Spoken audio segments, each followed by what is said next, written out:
Petrol and diesel prices have hit lifetime highs in India. In Delhi, petrol as of 23rd May 2018 is 77 rupees 13 paisa, while diesel is 68 rupees and 30 paisa at BPCL pump. In the past 1 year, petrol has gone up 10 rupees a litre and diesel has gone up by more than 12 rupees a litre. And there's nothing you can do about it. Or is there? Let's first see why petrol and diesel prices are continuing to rise. Why isn't the government doing anything to ease your pain? Since petrol and diesel prices have been deregulated and allowed to fluctuate with the price of oil, it's simple economics, right? Crude oil prices are rising and our rupee is weakening, which makes it even harder on the country's coffers. Crude prices are rising for a number of reasons. US President Donald Trump pulled out of a nuclear deal with Iran and is slapping sanctions on the country, which will affect oil supply.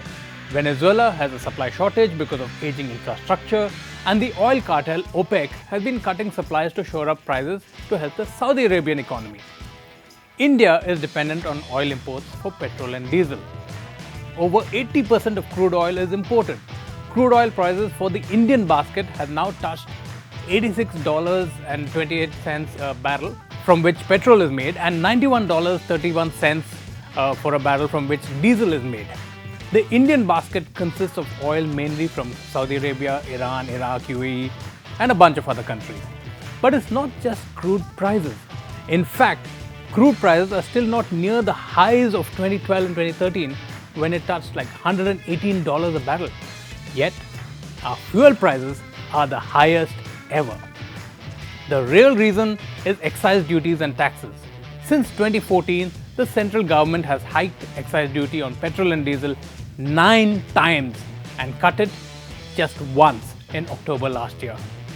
Excise duty on a litre of petrol is 19 rupees 48 paisa and on diesel it is 15 rupees 33 paisa a litre.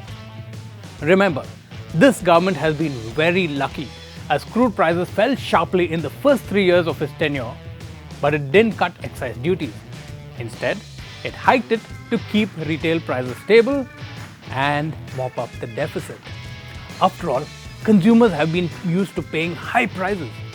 In fact, the price of a litre of petrol sold to dealers from refiners before excise, state VAT and dealer margins is just 37 rupees 63 paisa as of today, and for diesel it is 40 rupees 40 paisa a litre. Yes, diesel is actually more expensive to refine now. So what can the government do? Even a 1 rupee reduction in excise duty will lead to approximately a 13,000 crore rupee loss in revenue for the government. How are they going to make up that shortfall? If they put money back in one pocket, they will definitely take it out from another. Let's see how much the government has earned from petrol and diesel excise duties. In 2014-15, the central government earned 99,184 crores in excise revenue.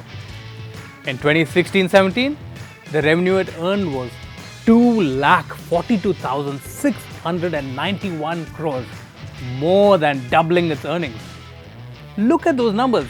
I'm sure the government can afford to cut excise duties by as much as 4 or 5 rupees a litre, but of course, the relief may be short-lived. Oil may continue to rise and negate any benefits, and the money it saves for roads, bridges, infrastructure may take a hit. And yes, that's going to come out of your pocket again, one way or another.